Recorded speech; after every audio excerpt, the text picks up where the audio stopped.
本動画の結論。0.2mm ノズルを使うと超精密なプリントができる。小物をプリントするなら間違いなくやっておきたい対策。このチャンネルでは 3D プリンター関連の情報を配信していきます。本動画で一つだけでも新しい学びがあれば幸いです。皆さんは 0.2mm ノズルは使われますでしょうか？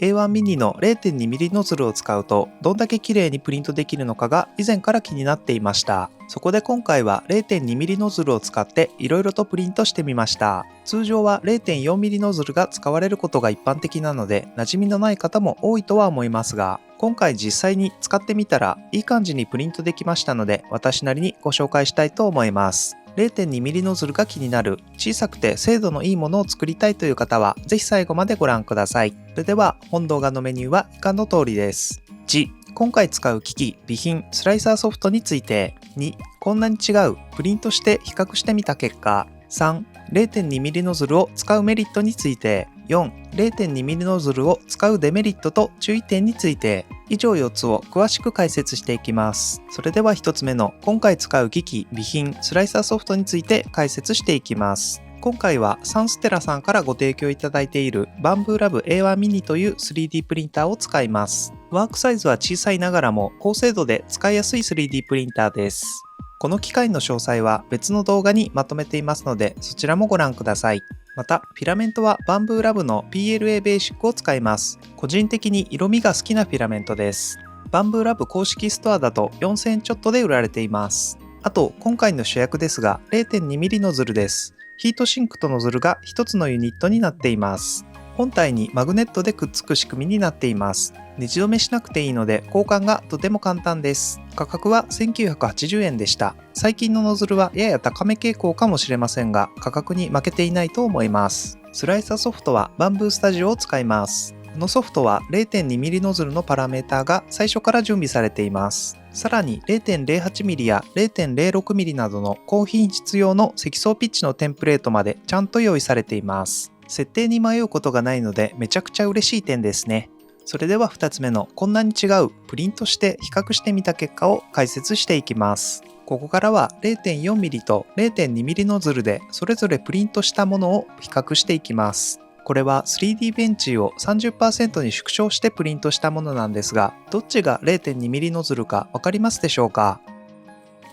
正解は左側になります。0.4mm ノズルもいい出来なんですが、こうやって比べるとやはり積層やトップ部分の粗さに差が出ますね。やはり 0.2mm の方が細かく再現されています。またこちらは 70%、50%、40%、30% の順で段階的に縮小したものです。スケールが大きいものはさほど差を感じにくいですが、スケールが小さくなるほど滑らかさの違いが目立ちます。積層を見ていくとこんな感じです。ちなみに 0.2mm ノズルの方は 0.1mm の積層ピッチでプリントしています。またバンブースタジオには 0.06mm の積層ピッチのテンプレートもありますので、もっと滑らかなものも作れそうです。次は底面部です。A1 ミニはテクスチャプレートなので模様がかった仕上がりになります。その関係もあってちょっと文字が見づらくなっていますね。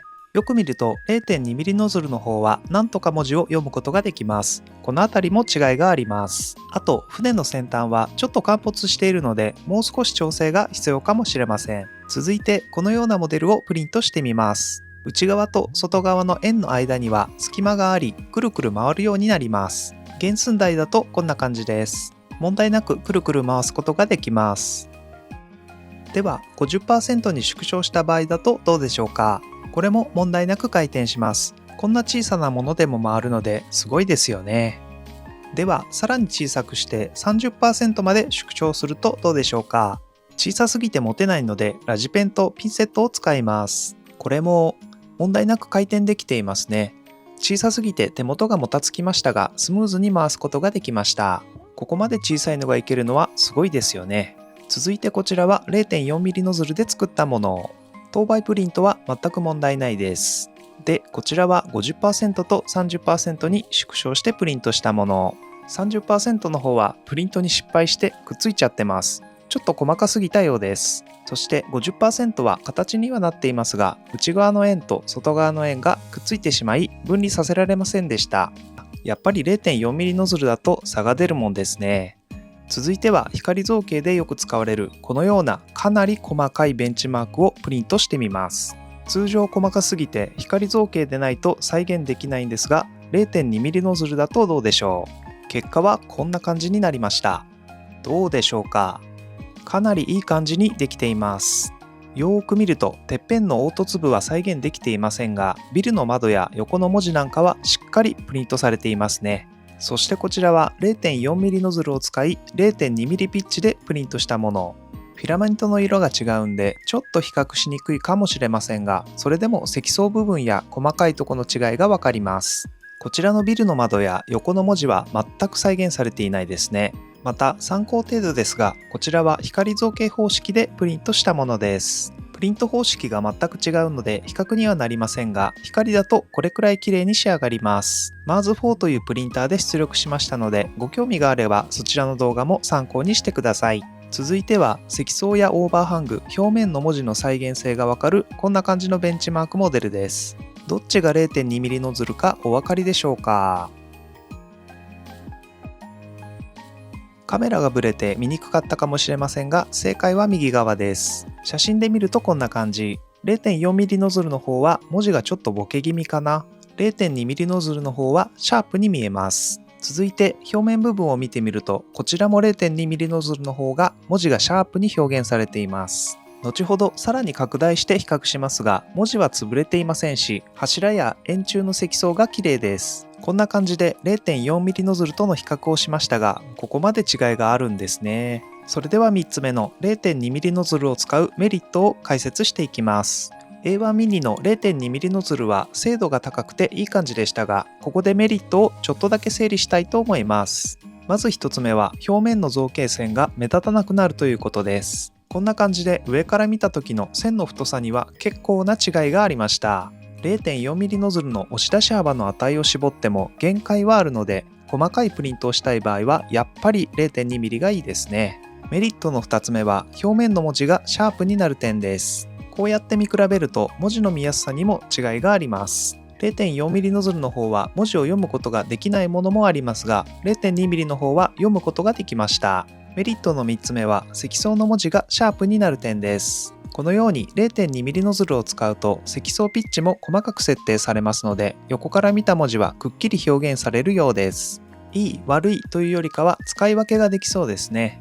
メリットの4つ目は小さいものを作ることができる点です。0.4mm ノズルで小さいモデルをプリントした場合、隣の線と線がくっついてしまうことがありました。そういった場合はサイズの小さいノズル系のものにすると線がくっつかずにより精度の高いプリントをすることができます。それでは4つ目の 0.2mm ノズルを使う注意点とデメリットについて解説いたします。注意点の1つ目は高精度な 3D プリンターを使う必要がある点です。これは自分の経験値だけで言ってしまいますが、 0.2mm ノズルを使っても 3D プリンターの精度が低いと思ったような仕上がりになりにくいです。3D プリンターはいろいろな要素が重なり合ってプリントされます。例えばフレーム軸やビルドプレートがぐらついていたらそれだけで精度は変わりますし、また 3D プリンターの制御やスライサーソフトによっても変わってきます。最近だと自動キャリブレーション機能の精度なんかも大切です。さらにフィラメントは熱収縮などの影響も受けやすいため、品質や運用方法によっても仕上がりが変化します。なので 0.2mm ノズルがいいというよりかは 3D プリンターの製品や樹脂選びなどにも気をつけた方がいいと思います。注意点の2つ目はプリント時間が長くなる点です。0.4mm ノズルと比べて造形線の本数は増えますし、積層の数も増えるので基本的にプリント時間は長くなります。ただ今回試した A1 ミニではインフィルムは 150ms で動かしているので結構早いんですよね。このモデルでは4時間半くらいでプリントできています。最近は高速プリントができる製品が当たり前になってきているので 0.2mm ノズルでも全然使いやすくなっています。もっと早くプリントができれば 0.2mm ノズルが標準になる日も近いかもしれないですね。注意点の3つ目はノズルの付け替えが必要な点です。0.2mm ノズルに付け替える必要がありますので、単純にそれが面倒ですね。ただ A1 ミニはノズルの付け替えがめちゃくちゃ楽になっています。およそ5分以内には交換できるので、昔よりそこまで手間ではないです。そのうち AMS みたいなノズルを自動で切り替えるシステムとか導入されるといいですね。いかがでしたでしょうか。今回はバンブーラブ A1 ミニのノズルを 0.2mm にして使ってみました。一昔前まではノズル詰まりしちゃうし、まだ現実的ではないかなという印象だったんですが、今回いろいろと試したことでようやく現実的に使える感じになったなと思いました。もしよろしければ試してみてください。なお、本動画でご紹介した製品・備品関連動画は概要欄でご紹介していますので、よろしければ参考にしてみてください。